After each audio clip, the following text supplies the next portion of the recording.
of Candid Frank Live, where you'll find us airing our views on the Spanglish World Network on Zingo TV, channel 250. Please remember to download the Zingo TV app at the respective app stores for iOS and Android devices. While you download, make sure you rate and leave a comment. Both apps are absolutely free. Zingo TV is available on Google Chromecast, Amazon Fire, Fire TV sticks, Roku sticks, and also on all smart TVs 2016 forward. Now joining me on Candid Frank Live, as usual, is Aaron William Freeland. Hello, Aaron. How's it going? Good. How are you, Frank? I'm okay. So you almost didn't make it to the show, and the reason you almost didn't make it to the show is because you're showing up at work. So tell us, what's that like? Not Well, working remotely. it's interesting going back into the office again. I'll be honest with you, I'm not entirely pleased with it, but it is what it is. You know, it's not so bad in and of itself. It's the uncertainty of public transit and getting home when Go Transit has been canceling trains all week long. But you never know exactly which ones they're going to be canceling. Go Transit has been. See, I don't live in Toronto anymore, so this kind of stuff doesn't phase me. So Go Transit has been canceling trains. Yes, due to ongoing staffing issues, in particular due to illnesses, because we aren't out of this seventh wave of COVID quite yet. All 4:30 p.m. and 5 p.m. trains have apparently been canceled heading westbound out of Union Station, and that's the line that I run on. So, you know, the missus has found that she's been missing trains as well because they'll cancel the 6:15 or the 6:45 at random. So it's one of those things where it's frustrating as all get out, and it's not a pleasant situation to find ourselves in. Add in the fact that a lot of Go Transit workers have been without a contract since the 1st of June, and they are in a very actionable strike position at this point. So that just adds a little more uncertainty to everything that's going on. Wasn't there a term, the what is it, the something flu, when employees wouldn't show up? I'm not 100% sure about that. I know there were all sorts of different reasons for it, but Because nobody wouldn't show at work on purpose. no, of course not. We only had 3 people out sick today, so. Anyway, I'm not laughing at them being sick. I'm just laughing at the idea that people, that it's difficult to emotionally, I guess, show up at work again after doing it the way you did. I'm sure. I'm assuming, because I don't know. I do know that for a short time we did this show at a studio, and I know it meant driving an hour and 45 minutes to the studio in Toronto for me, and then driving an hour and 45 minutes back home to do 2 hours worth of shows back to back to back. 2 or 3 hours worth of shows back to back to back.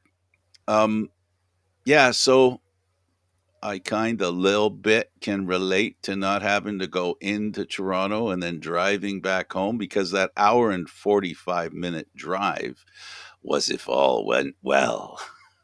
Well, and I think that's been a boon for a lot of independent and smaller market broadcasters, and especially individuals like us on more niche stations that are a little harder for most of the public out there to find.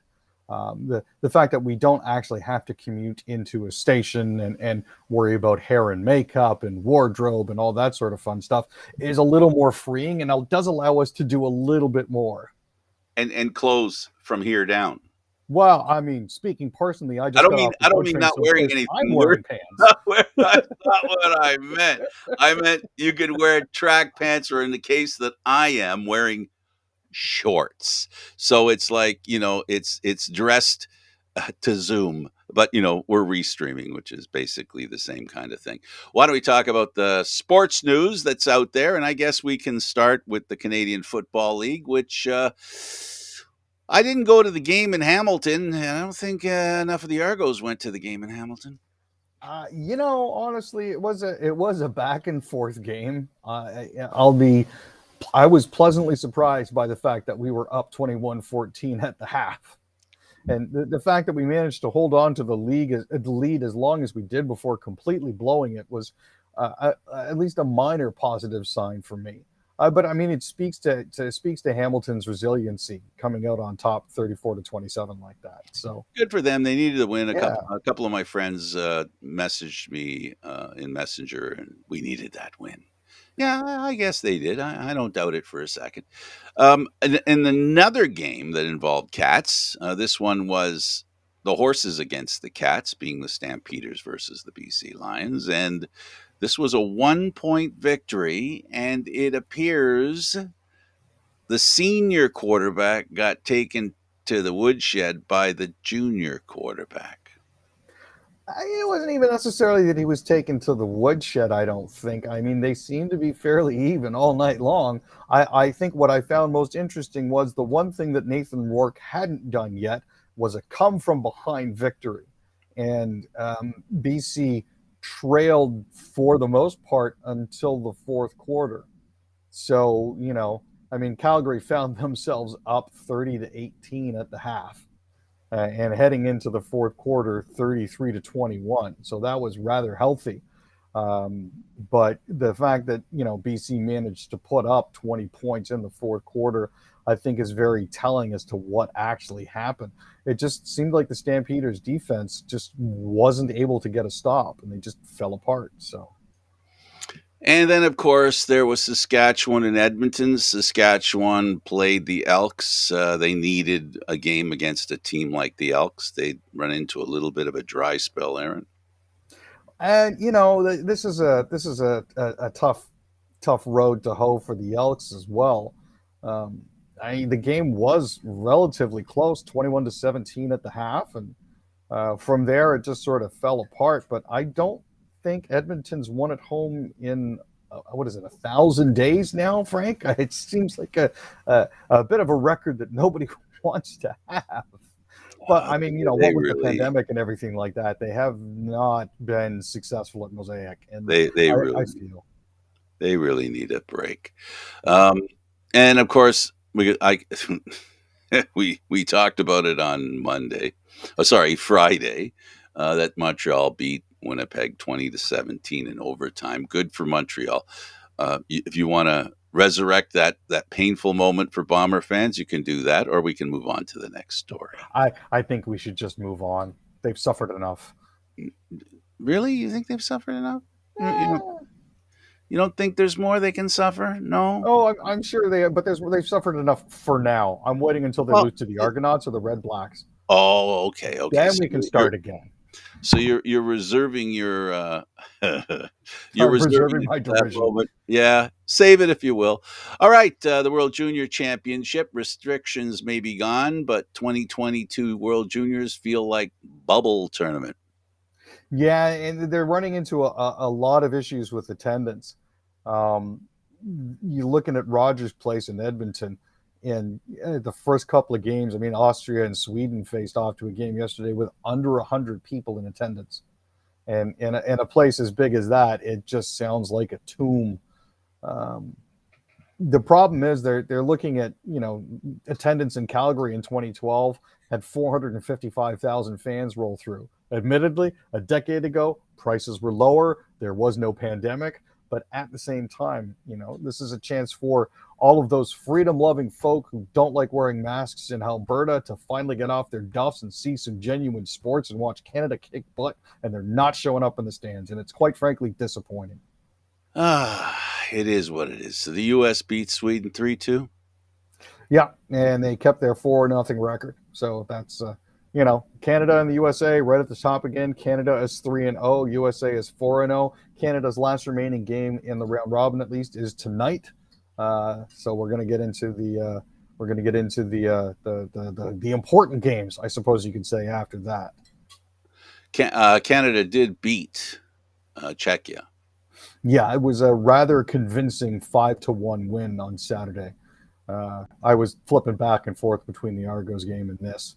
But Mason McTavish got himself 2 goals. Kent Johnson scored what I think was the goal of the tournament, and they survived a brief scare during the first period. So it's the team seems to be gelling. They're not complacent. They seem to be taking this game a little more seriously than teams in the past have, and I have faith that we're actually going to get past the first round unscathed. Take a look at the standings and tell me what you think and what it might lead to. Well, again, Canada 3-0, Finland at 2-1, Latvia at 1-1-2, Czechia at 1-1-2, and Slovakia at 1-0-1-0-3. That rounds out Group A. On the other side of the board, Austria is 0-4, Switzerland is 1-3, Germany is 2-1, Sweden is 2-1, and the United States are 4-0. The powerhouses are where they're supposed to be. The mid card are where they're supposed to be, and the rest of the pack And is. Germany's the sleeper team in this thing. Oh, they definitely are. They've got. I think they've got some surprises up their sleeves that Canada may not necessarily be expecting.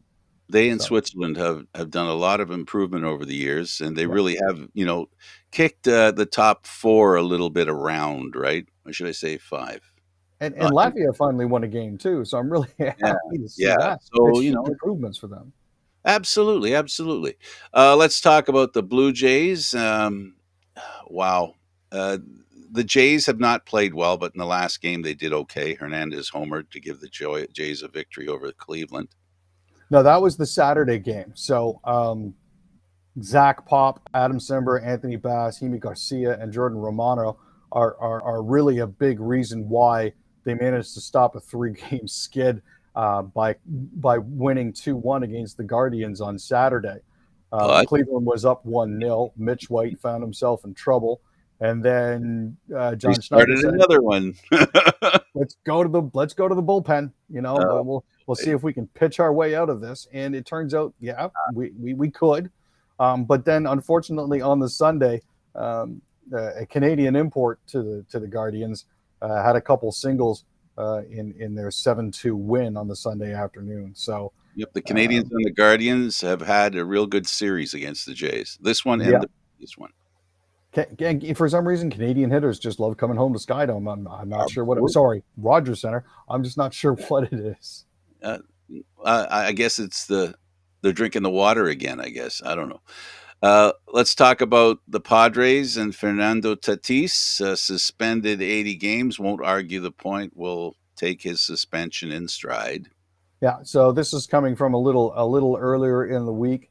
Fernando Tatis Jr. was actually rehabbing a wrist fracture, but ended up testing positive for clostebol, which is apparently a performance enhancing substitute, which was part of a medication regimen that he was taking. So they announced that 80 game suspension. Fernando Tatis was going to contest it, but he said, "Look, um, I had the opportunity to check to make sure that the drugs that I were taking were good. I did not, so that's on me. I was going to appeal, but I'm not." Now, this has led to a lot of speculation as to whether or not the Padres are going to try to keep him around. I mean, he just signed a 14-year, $340 million contract ahead of the 2021 season. But his season is now over. He's had issues like this in the past with irresponsible behavior and alienating members of the locker room. Some of his teammates that they interviewed said, well, we're doing all right without him. We don't necessarily need him. Yikes. So I'm not sure if this is the start or the end, but it's definitely not a situation that you ever want to see yourself in. Well, it's a two-handed contract. He's got to drag around with him, so it won't be that easy Mm-hmm. to get rid of him. FIFA. Speaking of drugs, banned two for doping. Yeah. This is, they said El Salvador forward Eric Alejandro Rivera tested positive for, of all things, clostebol after a 3-0 loss to Canada on September 8th. And Sabri Ali Mohammed of Djibouti tested positive for testosterone following a 4-0 loss to Algeria on November 12th. So both of these individuals have received 4-year doping bans, which means they're not able to participate in the next World Cup and will not be able to play again until October 5th, 2025 and January 11th, 2026, respectively. Lisa Laflamme will be replaced by Sakadina. Lisa surprised by contract evaporating for her. The best thing I can say about her that um, is during the pandemic, she had to stop using dye. I don't know if she couldn't get it or she couldn't go to get her hair done, whatever. So she decided not to use dye anymore, and she stuck with it. Kind of an interesting thing to think about. We're all so worried with how we look, right? She kind of, I was a great example of, just basically being who we are, and coming from a television personality, I found that interesting and good for her. Unfortunately, I'm not saying it's her age that meant she didn't get a contract, but they did say they wanted a change. So, you know, the change is she's out, Sakadina's in. Well, I mean, they did say changing viewer habits, which is sort of a nebulous sort of What the heck does that catch-all mean? for exactly. This is one of those we kind of want you out, so we're going to say something that's relatively plausible. But I find it upsetting that at the age of 58, she's gone, but they're still clinging to people like Rex Murphy, Barbara Kay, Andre Coyne, all of whom are older than her. And I But she is central, right? She is the person that stands out the most. She's at the top of the pecking order. But I think it has to do, really honestly, what it has to do with is change. Is it change for what reason? I'm not a mind reader, but definitely it is definitely about change. You can read between the lines in that one and the message from CTV. Well, for what reason? The only way to determine what change are we talking about, if you look at who replaced her, and you look at her, and in these days you would think it would be the other way around, a man being replaced by a woman, but this is kind of new territory, and I'm not saying anything other than appearance, because I don't have any information to mention. I'm just saying it's slightly counterintuitive, Aaron, with what we're accustomed to nowadays. Well, I factor into that Omar Sachedina will be turning 40 this year. So there is an indication here that it is a bit of a youth movement. But if that's truly the case and they are planning on going that way, I would expect the rest of them to be out as well soon. Well, like I said, the top of the pyramid. We'll see how far down the pyramid this kind of thinking, if that's what it is, goes. Tell us about the CEBL, Aaron. Well, the Canadian Elite Basketball League, so you can still find some decent hoops action around. The Hamilton Honey Badgers actually denied a comeback by the Shooting Stars to win their first Canadian Elite Basketball League championship with a 90-88 victory over the Scarborough Shooting Stars. That played out on Sunday in Ottawa. Hamilton had actually lost in the 2019 and 2020 finals. They actually nearly blew a 20-point lead in the final minutes in Ottawa before managing to hold on. So this is great. Honey Badgers guard Caleb Agata was named the Canadian Player of the Year. Sank his first free flow to clinch the championship. So absolutely fantastic to see. They play out of the First Ontario Centre, which is where the Toronto Rock and the Hamilton Bulldogs play. So if you do have the opportunity, try to catch some of that because it's actually decent basketball. It truly is. And they have teams across the country. Exactly. So if you're Canadian watching based anywhere teams. in Right. any corner of this country, there's a team near you, pretty much. Pretty much. Las Vegas, two dead as heaviest rainfall in 10 years falls. Las Vegas isn't a place where I would think about water being an issue, being surrounded by desert. The problem is, though, that so much of downtown Las Vegas is concrete. There's nowhere for it to go. There are no real dirt or plant areas to soak up a lot of what comes in. So you have these gigantic concrete spillways essentially down the middle of the city, and it's gonna happen. There was water pouring through the pot lights at Caesar's Palace. There was flooding coming through video screens at Planet Hollywood. It's one of those.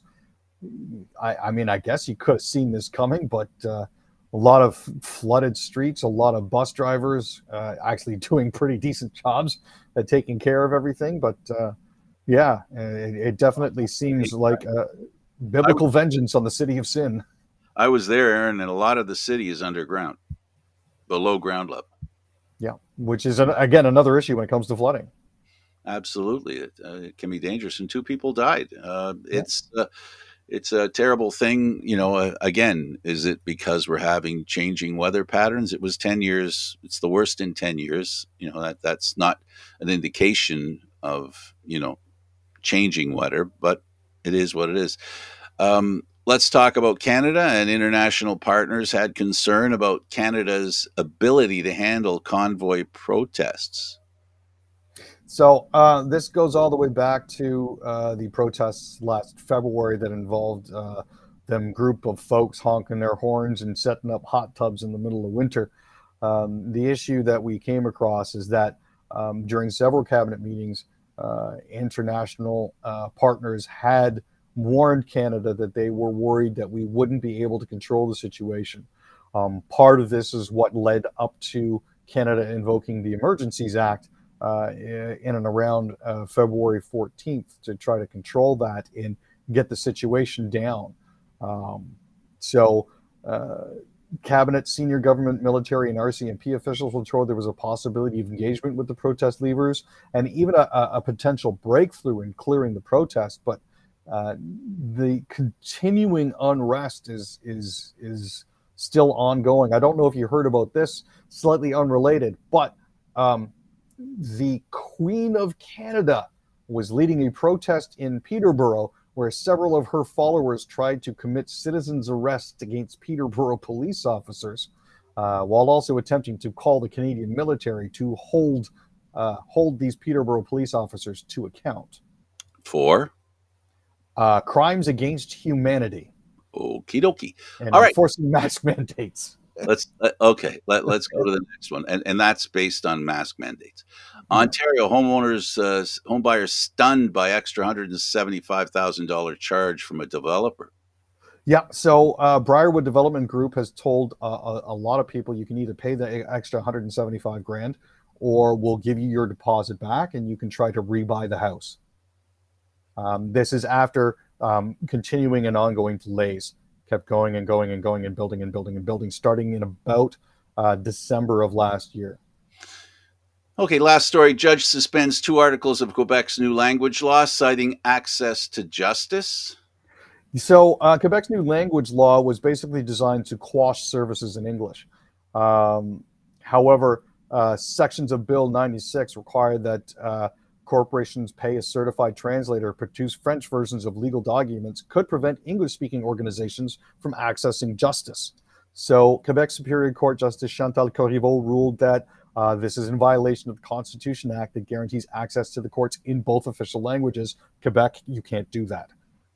And they've been told so. Aaron, good work. Thanks, Frank. All right, he's Aaron William Freeland. I'm Frank Stanisci. Thank you for watching Candid Frank Live, Aaron Mondays, Wednesdays, and Fridays at 6 p.m. Eastern Standard Time. This show can also be heard on the Spanglish World Radio Network. For Candid Frank Live, other news, entertainment, and sports programming we offer, please check out spanglishworld.ca. Spanglish World. Watch it, hear it, read it, download it, and live it. Thanks for watching, everybody. Ciao for now.